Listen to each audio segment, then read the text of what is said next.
अस्सलाम वालेकुम नाजरीन, आप देख रहे हैं INN चैनल। मैं हूं शेख अहमद अली। आज की खास बात में हम देखेंगे कई अहम कौमी और बैनुल अक़वामी खबरें। ज्ञानवापी मस्जिद अहाते का सर्वे कराए जाने के फैसले पर एतराज़ करते हुए इलाहाबाद हाईकोर्ट में मुस्लिम फरीक की जानिब से दाखिल की गई अर्जी पर आज समाअत मुकम्मिल हो गई। अदालत ने अपना फैसला महफूज रख लिया है और फैसला सुनाने के लिए 3 अगस्त की तारीख मुकर्रर की है। फैसला आने तक ASI सर्वे पर लगी रोक को बरकरार रखने का हुक्म दिया गया। यानी इस सर्वे पर रोक का अबूरी हुक्म अब 3 अगस्त तक असरअंदाज रहेगा। इलाहाबाद हाईकोर्ट के फैसले के बाद हिंदू फरीक के वकील विष्णु जैन ने कहा कि 3 अगस्त तक फैसला महफूज है, तब तक सर्वे पर स्टे रहेगा। उन्होंने मजीद कहा कि ASI ने यकीन दिलाया है कि सर्वे के दौरान इमारत को किसी तरह का नुकसान नहीं पहुंचेगा, इसीलिए फैसला सर्वे के हक में आने की उम्मीद है। आज हुई समाअत के दौरान हिंदू फरीक के वकील ने इलाहाबाद हाईकोर्ट को बताया कि महमूद गजनवी से लेकर कई बार हिंदुस्तान के मंदिरों को तोड़ा गया। ज्ञानवापी भी पहले मंदिर ही था और आज़ादी के बाद सभी को इबादत का इख्तियार हासिल हुआ। इस दलील पर जज ने कहा कि मंदिर को तोड़ा गया तो वहां अभी काशी विश्वनाथ मंदिर कैसे मौजूद है। जवाब में विष्णु जैन ने कहा कि उसे अहलियाबाई होलकर ने बनवाया था। औरंगजेब ने मंदिर तोड़ने के बाद मस्जिद की जब तामीर शुरू कराई थी तो काम मुकम्मिल नहीं हो सका था। ये सिर्फ मौजूदा ढांचा है। यहाँ आज भी विश्वेश्वर विराजमान है और सदियों से पूजा हो रही है। मरकजी हुकूमत ने आज उस वक्त राहत की सांस ली जब सरकार को 15 सितंबर तक बढ़ाने की मंजूरी दे दी। हालांकि मरकज ने मुतालबा किया था कि संजय कुमार की मुद्दतकार 15 अक्टूबर तक बढ़ाई जाए, लेकिन 27 जुलाई को इस मामले पर समाअत करते हुए अदालत उज़्मा ने 15 सितंबर तक का वक्त दिया और कहा कि ये मंजूरी मुल्क के मफाद को देखते हुए दी गई है। आज हुई समाअत के दौरान सॉलिसिटर जनरल तुषार मेहता ने कहा कि हमने सभी अर्जी दहिंदगान को मुतला किया है। हम जानते हैं कि आपने उन्हें यानी ED डायरेक्टर को हटाने की हिदायत दी है, लेकिन हालात गैर मामूली हैं। फाइनेंशियल एक्शन टास्क फोर्स को लेकर दौरा नवंबर में है। इस दलील पर जस्टिस BR गोई ने कहा कि क्या ये आपकी शबिया नहीं बना रहे हैं कि बाकी सभी अफसरान नाअहल हैं, सिर्फ एक ही अफसर काम करने में अहल है। जस्टिस गोई के तबसरे पर सॉलिसिटर जनरल तुषार मेहता ने कहा कि नाअहलियत की बात नहीं है, बात क़यादत की है। ये अफसर यानी ED डायरेक्टर तकरीबन 5 साल से इस मामले की तैयारी से जुड़े हुए हैं। हिंदुस्तान को जो रेटिंग मिलेगी, इसका मुल्क को वसी पैमाने पर फ़ायदा मिलेगा। वर्ल्ड बैंक की क्रेडिट रेटिंग वगैरह पर भी मुस्बित असर पड़ेगा। इस पर जस्टिस गोई ने कहा कि हमने वक्त दिया था कि एजेंसी में क़यादत की तब्दीली हो सके। समाअत के दौरान मरकज की तरफ से पेश सॉलिसिटर जनरल की बातों पर अभिषेक मनु सिंघवी ने एतराज़ जाहिर किया। उन्होंने अपनी बात रखते हुए कहा कि लोग ऐसी इमेज बना रहे हैं जैसे मुल्क की सारी जिम्मेदारी एक ही शख्स यानी संजय मिश्रा के कंधों पर है। मणिपुर तशद्दुद पर जुमेरात को भी पार्लियामेंट के दोनों ऐवानों में जमकर हंगामा हुआ। हालांकि रुक रुक कर हुई कार्रवाई के बीच लोकसभा में 2 बिल और राज्यसभा में 1 बिल पास हुआ। राज्यसभा ने सिनेमेटोग्राफिक अमेंडमेंट बिल पास किया, जिसमें पायरेसी के लिए 3 साल की जेल और प्रोडक्शन कास्ट का 5% जुर्माने की तजवीज़ है। हंगामा कर रहे अपोजिशन को स्पीकर ओम बिरला ने फटकार लगाई। उन्होंने कहा कि पूरा मुल्क देख रहा है, आप कैसी मिसाल पेश करना चाहते हैं। हंगामा नहीं रुका तो ऐवान दोपहर 2 बजे तक मुलतवी कर दिया। 2 बजे दोबारा ऐवान बैठा, लेकिन नारेबाजी लगातार जारी रही। डॉक्टर एस जयशंकर और अधीर रंजन चौधरी के स्टेटमेंट्स के दौरान जमकर हंगामा हुआ। ऐवान 3 बजे तक मुलतवी किया गया। हंगामे के बीच 2 बिल इस दौरान पास किए गए। इसके बाद कार्रवाई जुमे तक के लिए मुलतवी कर दी गई। राज्यसभा में शुरुआत में 45 मिनट तक कार्रवाई चली। वजीर खारजा एस जयशंकर जब बोल रहे थे तब अपोजिशन नारेबाजी करते रहे। जवाब में BJP MPs ने मोदी मोदी के नारे लगाए। जवाबी नारेबाजी में अपोजिशन इंडिया इंडिया के नारे लगाने लगा। शोर जब नहीं रुका तो चेयरमैन जगदीप धनखड़ ने ऐवान को पहले 12 बजे तक फिर 2 बजे तक मुलतवी किया। तीसरी बार जब कार्रवाई शुरू हुई तो अपोजिशन ऐवान से वॉकआउट कर गया। इसके बाद सिनेमेटोग्राफिक एक्ट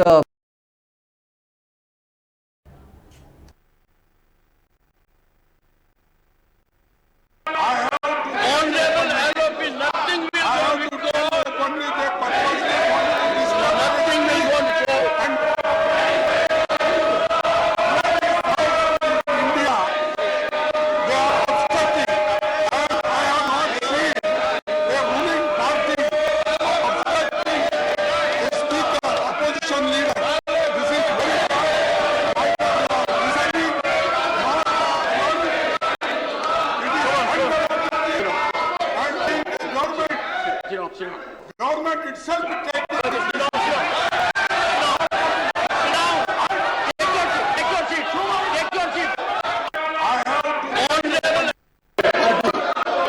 आज राजनीतिकरण की जा रही है। ये भारत सवाल है। ये भारत का जो अंतर्राष्ट्रीय पटल पर बढ़ती हुई आज भारत की छवि है, इसके बारे में आज हमारे माननीय विदेश मंत्री ने जो स्पष्टीकरण किया, जो पूरे देश को अवगत कराया, मैं समझता हूँ ये काले कपड़े पहनने वाले लोग समझ नहीं पा रहे हैं कि देश की बढ़ती हुई ताकत आज क्या है। जिनके मन में काला है, जिनके तन में भी आज काला है, क्या छुपा है इनके दिल में? क्या दिल में काला है? क्या काला क्या छुपा है अपने कपड़ों में? क्या करना में इनके जो दिखाना नहीं चाहते और छुपाना चाहते हैं? ऐसे आज के दिन काले कौवे भी इन पर आकर्षित होने लगते हैं। माननीय अध्यक्ष महोदय, इनका कल भी काला है, आज भी काला है और भविष्य भी काला है। पर हम माननीय अध्यक्ष जी, हम नकारात्मक सोच के लोग नहीं हैं। हमारा पूरा विश्वास है कि इनके जीवन में भी अंधेरा छपेगा, इनको भी रोशनी दिखेगी, सूरज उठेगा और इनके दिल का कलंक खत्म होगा। इनको भी एक विकसित समृद्ध भारत के लिए कमल फूटता दिखेगा। बहुत बहुत धन्यवाद। प्रश्न यह है कि विधेयक पर विचार किया जाए। जो सदस्य इसके पक्ष में है वो हाँ कहे, जो सदस्य विरोध में है वो ना कहे। मेरे विचार में निर्णय हाँ वालों के पक्ष में हुआ, हाँ वालों के पक्ष में हुआ। विधेयक पारित पर विचार करने हेतु प्रस्ताव को स्वीकृत किया गया। अब सभा विधेयक पर खंडवार विचार करेगी।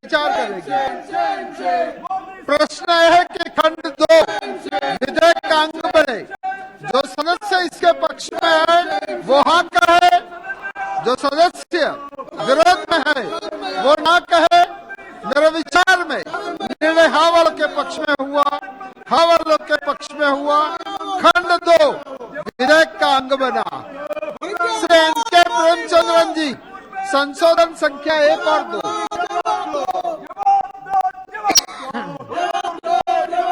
श्री डॉक्टर आलोक कुमार सुमन जी, संशोधन संख्या 15 और 17। श्री डॉन कुरियाकोस,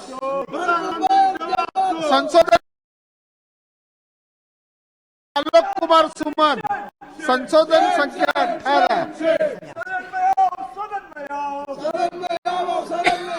प्रश्न यह है कि खंड 3 विधेयक का अंग बने।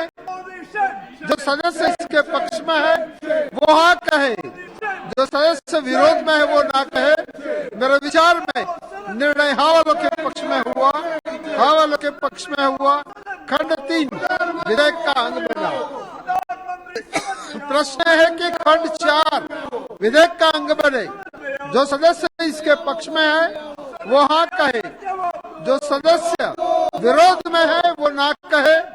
मेरे विचार में निर्णय हाँ वालों के पक्ष में हुआ, हाँ वालों के पक्ष में हुआ। खंड 4 विधेयक का अंग बना।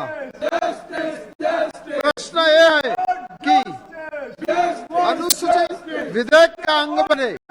जो सदस्य इसके पक्ष में है वो हाँ कहे, जो सदस्य विरोध में है वो ना। हुकूमत ने जुमेरात को वाज़ेह किया कि उसके खिलाफ अपोजिशन की तहरीक अदम इत्तेमाद पर बहस की जाएगी और इसके लिए मुकर्ररा वक्त के अंदर बहस मुकम्मिल की जाएगी। सदर नशीन क्रेड पी सोलंकी ने ऐवान की कार्रवाई मुलतवी होने के बाद दोपहर 2 बजे जैसे ऐवान की कार्रवाई शुरू की तो अपोजिशन पार्टियों के अराकीन ने नारेबाजी शुरू कर दी और ऐवान के वसत में हंगामा आराई शुरू कर दी। अपोजिशन अराकीन काले कपड़े पहनकर आज ऐवान में आए थे। पार्लिमानी उमूर के वजीर प्रहलाद जोशी ने हंगामा आराई के दरमियान वाज़ेह किया कि तहरीक अदम एतमाद पर ज़ाब्ते के मुताबिक 10 दिन के अंदर बहस होनी चाहिए और उनकी हुकूमत भी मुकर्ररा वक्त के अंदर इस पर बहस कराएगी। उन्होंने काले कपड़े पहने ऑपोजिशन अरकान को आड़े हाथों लेते हुए कहा कि उनके काले करतूत सामने आ रहे हैं। इससे पहले वजीर खारजा डॉक्टर एस जयशंकर ने बजट इजलास के बाद से हुकूमत की खारजा पॉलिसी पर बयान दिया और कहा कि इसी अरसे के दौरान आलमी सतह पर हिंदुस्तान का विखार बढ़ा है।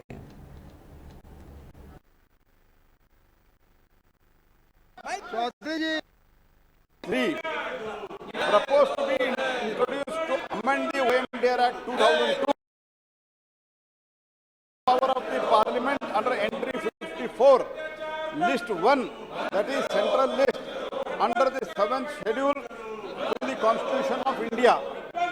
The entry states that regulation of mines and mineral development to the extent which such regulation and development under the control of the Union is declared by the Parliament by a law to be expedient in the public interest. Further, Article 297 of the Constitution of India backs all the minerals in the offshore area in the Union. The states have no right over the minerals in the offshore areas, and there is no question of legislative compromise.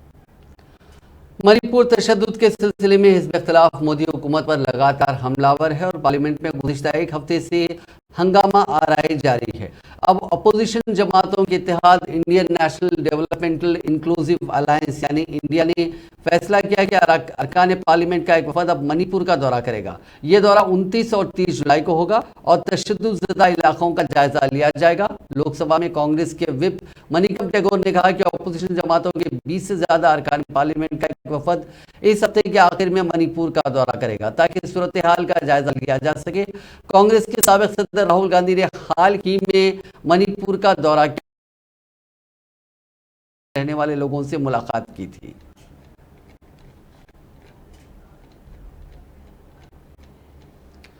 वजीर आजम नरेंद्र मोदी जुमेरात के रोज राजस्थान के सीकर पहुंचे। वहां BJP की इंतखाबी मुहिम की उन्होंने शुरुआत की और कहा कि कांग्रेस की हुकूमत का मतलब है कि लूट की दुकान और झूठ का बाजार। लूट की दुकान का नया प्रोडक्ट है लाल डायरी, ये कांग्रेस का डिब्बा गोल कर देगी।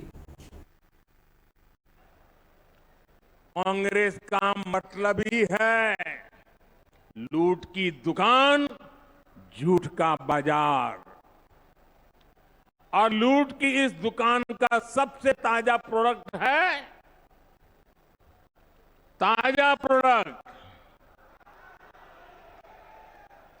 राजस्थान की लाल डायरी। आपने लाल डायरी के बारे में सुना है ना? सुना है ना? कहते हैं इस लाल डायरी में कांग्रेस सरकार के काले कारनामे दर्ज है।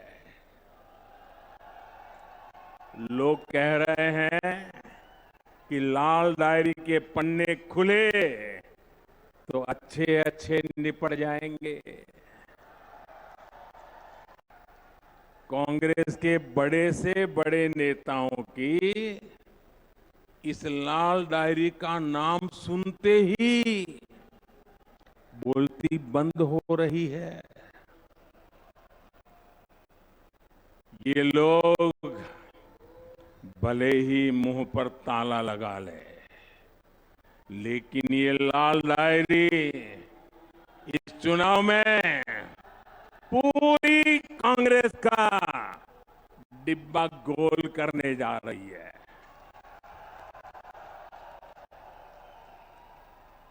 साथियों, लोकतंत्र में हर सरकार को अपने काम का हिसाब देना होता है, लेकिन क्या राजस्थान में कांग्रेस आपको अपने काम का हिसाब देती है क्या?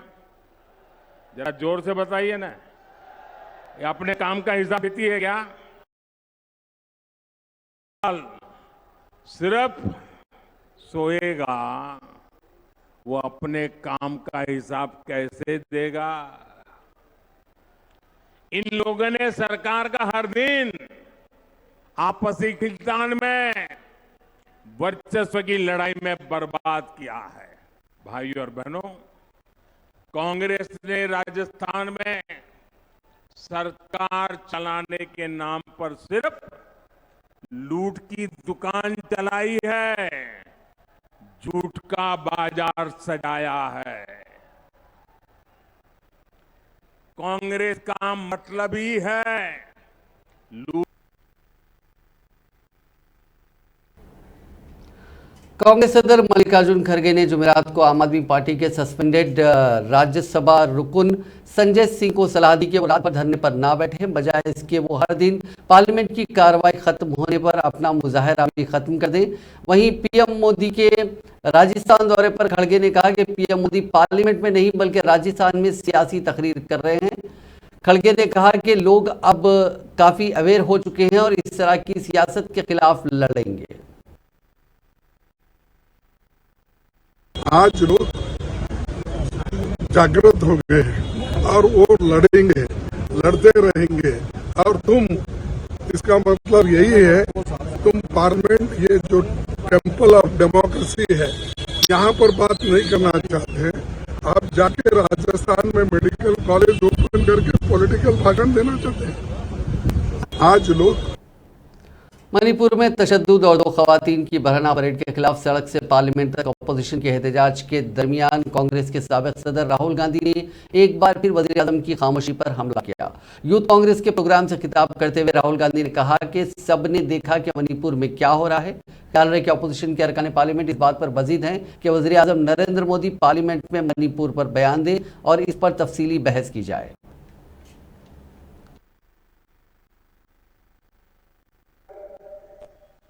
आपने देखा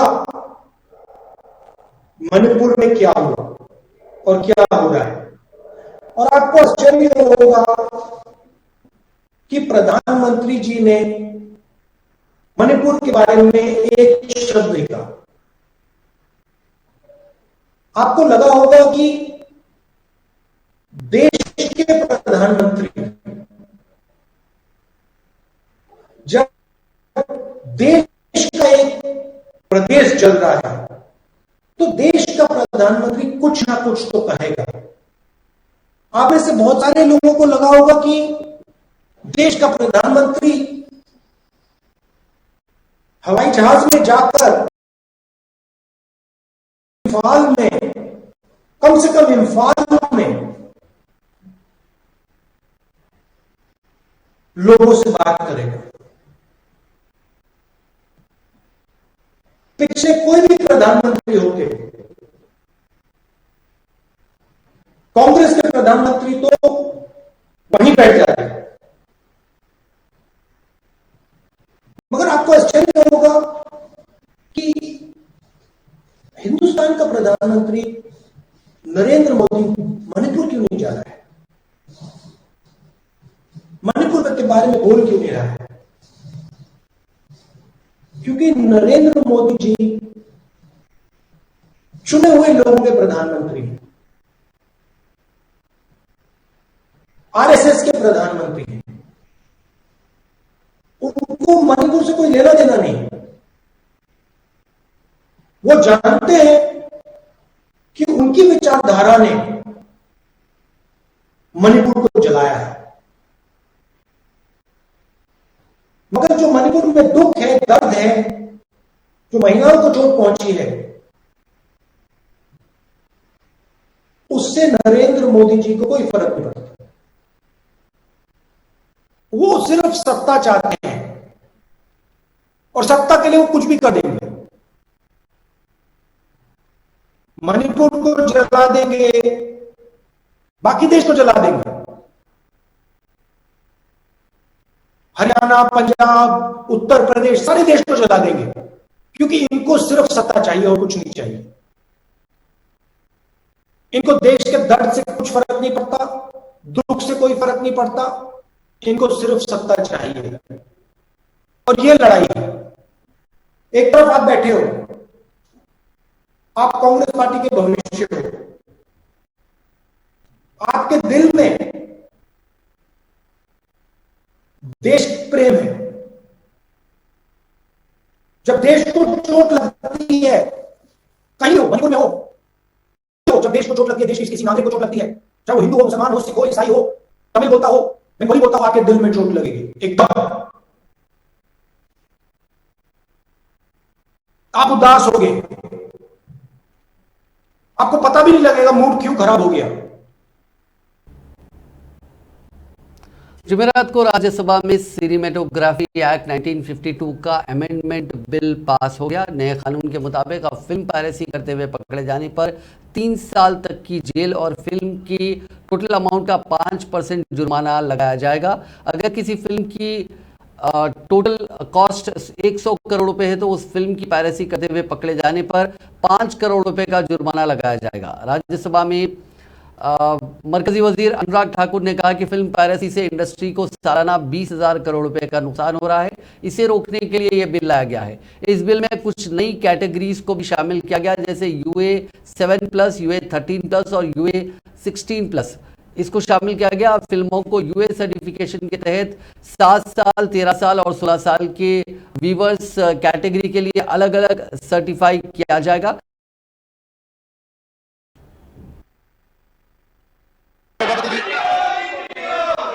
सिनेमेटोग्राफ एक्ट 1952 के बाद अगर कोई बड़े संशोधन हुए तो 84 में लाख बड़ा संशोधन हुआ था। लगभग 4 दशक बीत गए। इन 4 दशकों में बहुत सारा टेक्नोलॉजी में बदलाव भी आया, देखने वालों की संख्या भी बहुत बड़ी है और दुनिया भर में भी भारतीय फिल्म इंडस्ट्री की साख बड़ी है। आज दुनिया में सबसे ज्यादा फिल्में बनाने वाला कोई देश है तो हमारा भारत आज दुनिया में सबसे ज्यादा फिल्में बनाने वाला देश है। और माननीय उपसभापति जी, यही नहीं, अगर मैं इसी साल की बात करूं, भारतीय फिल्म इंडस्ट्री ने ऑस्कर्स में भी, चाहे हमारी स्मॉल डॉक्यूमेंट्री में द एलिफेंट विस्परर्स और RRR ने फिल्म के रूप में पूरी दुनिया भर में धूम मचाई और भारत के लिए ऑस्कर जीतने का भी काम किया। ये भारतीय फिल्म इंडस्ट्री की एक बहुत बड़ी, जब हम 40 वर्षों के बाद कोई बड़ा संशोधन ला रहे हैं और मैं एक तरह से कहूं कि बिल को एक बड़े नए रूप में पेश कर रहे हैं, तो विपक्ष का ये रवैया देख के लगता है ना ये फिल्म जगत के पक्ष में है, ना भारत के सॉफ्ट पावर के रूप में उभरने के पक्ष में। ये खुद तो इतने वर्षों में कुछ नहीं कर पाए, लेकिन आज जब इस बिल पर चर्चा होगी तो माननीय सभापति जी देखने को मिलेगा कि ये बिल केवल किसी प्रोड्यूसर डायरेक्टर तक सीमित नहीं है। ये छोटे से छोटे स्पॉट बॉय से लेकर मेकअप मैन से लेकर एक स्टंट आर्टिस्ट से लेकर कोरियोग्राफर तक और एक लाइट स्केल स्क्रीन या साउंड आर्टिस्ट के रूप में साउंड इंजीनियर से लेकर टेक्नीशियन, जूनियर आर्टिस्ट, ऐसे प्रोड्यूसर सबके जीवन में एक बहुत बड़ा फर्क ला सकता है। क्योंकि पायरेसी माननीय सभापति जी एक ऐसी दीमक है तो फिल्म इंडस्ट्री को खाई बहुत लोगों के वर्षों की मेहनत, जब चलचित्र में बहुत अच्छा उसका। श्रीनगर में ज़ायदस 3 दहाइयों के बाद रिवायती रास्तों से जुमेरात यानी 8 मुहर्रम को मुहर्रम जुलूस बरामद हुआ, जो शहीदगंज से निकलकर बराह रास्त मौलाना आज़ाद रोड दिल्ली गेट पर इख्तिताम पजीर हुआ। बता दें कि इंतजामिया ने जुलूस को सुबह 6 से 8 बजे तक 2 घंटों की इजाज़त दी थी। जुलूस अज़ा में शिरकत करने के लिए जुमेरात की सुबह से ही हज़ारों की तादाद में लोग शहीदगंज में जमा हुए और ये जुलूस रिवायती रास्तों से डल गेट की तरफ रवाना हुआ। जुलूस में शरीक अज़ादार कश्मीरी और उर्दू ज़बान में नौहे पढ़ रहे थे और करबला के मसाइब याद करके ज़ारो ख़तर रो रहे थे।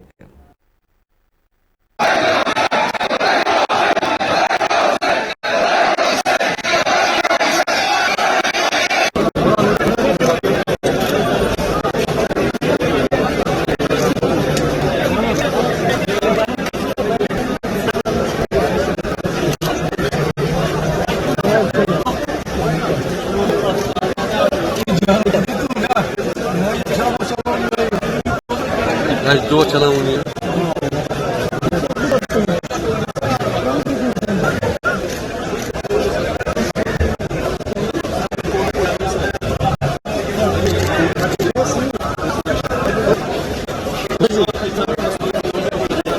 여기에 어디 가서 들어야지 왜?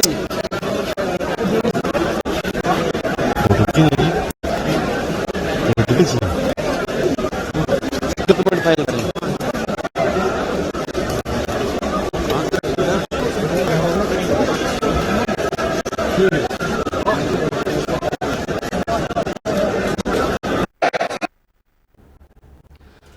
महाराष्ट्र के गढ़चिरौली में एमएसआरटीसी की बस की छत आधी खुल गई। इसके बावजूद बस सड़क पर चलती रही। आगे चल रही गाड़ी में बैठे शख्स ने इसका वीडियो बना लिया। वीडियो में बस की छत हवा में लहराती नजर आई। 4 जुम्मे को इसका वीडियो वायरल हुआ, जिसके बाद मैकेनिकल इंजीनियरिंग डिपार्टमेंट के एक ओहदेदार को सस्पेंड कर दिया गया। ये वाकया 26 जुलाई का है। एमएसआरटीसी के मैनेजिंग डायरेक्टर और वाइस प्रेसिडेंट शेखर चन्ने ने बताया कि बस गढ़चिरौली आहेरी रास्ते पर चल रही थी। ड्राइवर के कैबिन के ऊपर का बाहरी फाइबर हिस्सा टूट गया। बाहरी एल्यूमिनियम छत वाला हिस्सा और छत के अंदर की परत ठीक थी। कर्नाटक के रायचूर में हादसे का एक हैरान करने वाला वीडियो सामने आया। वहां एक तेज रफ्तार जगुआर कार ने 4 लोगों को टक्कर मार दी। इनमें 3 लड़कियां और एक बाइक सवार शामिल है। पुलिस के मुताबिक टक्कर से एक लड़की उछलकर 20 फीट दूर जा गिरी, वहीं दूसरी लड़की सड़क किनारे गिर गई। 18 जुलाई को पेश आया, लेकिन इसका फुटेज अब गया था। रिपोर्ट के मुताबिक रायचूर में श्री राम मंदिर के पास एक बाइक सवार ने अचानक यूटर्न लिया। पीछे से तेज रफ्तार सड़क किनारे पैदल चल रही 3 लड़कियों को टक्कर मार दी। एक्सीडेंट के बाद कार ड्राइवर जख्मियों की मदद करने के बजाय मौके से फरार हो गया। हादसे में 2 तुलवा और बाइक ड्राइवर को चोटें आई हैं। हिमाचल प्रदेश की लाइफलाइन कहे जाने वाली सड़कों को कनेक्ट करने वाले 19 पुल सैलाब में बह गए हैं, जबकि भारी बारिश से 34 पुलों को काफी ज्यादा नुकसान पहुंचा है। ब्रिज बहने से 45 करोड़ रुपए का नुकसान का अंदेशा है। ये सभी नुकसानात हालिया बारिश और सैलाब की वजह से पेश आए हैं। नीदरलैंड के साहिल पर एक कार्गो शिप में आग लग गई, जिसमें इंडियन क्रू मेंबर की मौत हो गई। हादसे वाली 3000 कारें मौजूद थी। शिप के मालिक जापान के शोई किसेन ने कहा कि जहाज पर सभी 21 क्रू मेंबर हिंदुस्तानी थे। मौके पर रेस्क्यू के लिए पहुंचा जहाज लगातार आग बुझाने की कोशिश कर रहा है। एक न्यूज एजेंसी के हवाले से रिपोर्ट आई कि आग पर काबू पाने में कई दिन लग सकते हैं, क्योंकि इस पर काफी सामान लदा है। आग बुझाने के लिए लगातार पानी का स्प्रे किया जा रहा है, लेकिन ज्यादा पानी जहाज के डूबने का भी खतरा है। 199 मीटर लंबा पनामा का जहाज फॉर्मेटल हाईवे जर्मनी से मिस्र का सफर कर रहा था, तब यह वाकया पेश आया। फिलीपाइन के दारुल हुकूमत मनीला के मशरक में वाक़े रिजाल सूबे की एक झील में जुमेरात को एक कश्ती उलट जाने से कम 21 अफराद हलाक हो गए। फिलीपीनी कोस्ट गार्ड और पुलिस के तर्जुमान ने यह इत्तला दी। पीसीजी के तर्जुमान रियर एडमिरल आर्मंड बालोलो ने एक टेलीविजन इंटरव्यू में कहा कि मकामी वक्त के मुताबिक दोपहर 1 बजे के करीब पेश आने वाले इस हादसे में कम मेक्सिको के गोरेरो सूबे में मुख्तलिफ मुसल्लह झड़पों में 3 पुलिस अफसरान समेत 11 अफराद हलाक हो गए। मकामी मीडिया ने जुमेरात को इत्तला दी। अखबार एल्सो डी एक्लापुको ने रिपोर्ट में कहा कि 4 जुम्मे को मकामी Malaysia group union of peoples and organisation of the state of Guerrero के अरकान और टेकुआम्पा की म्यूनसिपैलिटी में मुसल्लह शहरियों के दरमियान झड़पों में 7 अफराद हलाक हुए। रूस के अल्टाई जमहूरिया में जुमेरात को लैंडिंग के दौरान एक हेलीकॉप्टर में आग लगने से 6 अफराद हलाक हो गए। हंगामी हालात की वजारत के इलाकाई महकमे ने कहा कि अल्टाई जमहूरिया के टंगुर इलाके में लैंडिंग के दौरान हेलीकॉप्टर में आग लग गई थी। नाजरीन, आज की खास बात में बस इतना ही। आपसे कल मुलाकात होगी नई खबरों के साथ। आप देखते रहिए INN चैनल।